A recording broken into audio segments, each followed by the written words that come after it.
Kwa jina la Baba na la Mwana na la Roho Mtakatifu. Amina.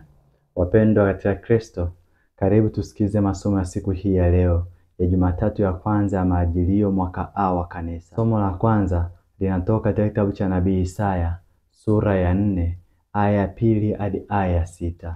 Siku hiyo chipukizi la Bwana litakuwa zuri lenye utukufu, na matunda ya nchi yatakuwa mema sana na kupendeza kwa ajili ya Waisraeli wale waliookoka. Tena itakuwa ya kwamba yeye aliyebaki katika Sayuni na yeye aliyeachwa ndani ya Yerusalemu ataitwa mtakatifu, yaani kila mmoja aliyeandikwa miongoni mwa hao walio hai ndani ya Yerusalemu. Hapo ndipo Bwana atakapokuwa ameuosha uchafu wa hao binti za Sayuni na kuisafisha damu ya Yerusalemu kati yake kwa roho ya hukumu na kwa roho ya kuteketeza. Tena juu ya makao yote ya mlima Sayuni na juu ya makusanyiko yake Bwana ataumba wingu na moshi wakati wa mchana na mwangazo wa miali ya moto wakati wa usiku. Kwa maana juu ya utukufu wote itatandazwa stara.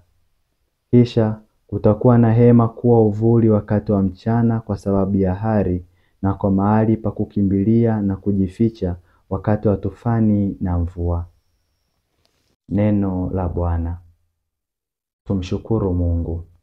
Wimbo wa katikati unatoka Zaburi ya 122 aya ya kwanza hadi aya ya 4, aya ya 8 hadi aya ya 9. Nalifurahi waliponiambia na twende nyumbani mwa Bwana. Shangilio. Haleluya, haleluya. Ee Bwana Mungu wa majeshi, hata lini utayaghadhabikia maombi ya watu wako? Haleluya. Somo la Injili. Somo kutoka katika kitabu cha Mwinjili Mathayo sura ya 8 aya ya 5 hadi aya ya 11. Hata alipoingia Kapernaumu, akida mmoja alimjia akamsihi akisema, Bwana, mtumishi wangu amelala nyumbani mgonjwa wa kupooza na anaumwa sana. Yesu akamwambia, nitakuja nimponye. Yule akida akamjibu akasema, Bwana, mimi sistahili wewe uingie chini ya dari yangu, lakini sema neno tu na mtumishi wangu atapona.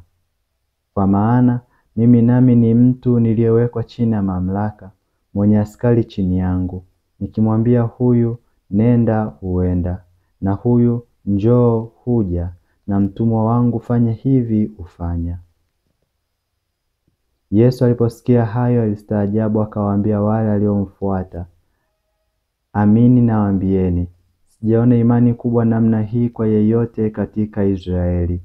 Nami nawaambieni ya kwamba wengi watakuja kutoka mashariki na magharibi, nao wataketi pamoja na Ibrahimu na Isaka na Yakobo katika ufalme wa mbinguni. Neno la Bwana. Sifa kwako, e Kristo. Karibu kwa tafakari kila moja kwa kadiri Roho alivyomjalia katika upande wa maoni.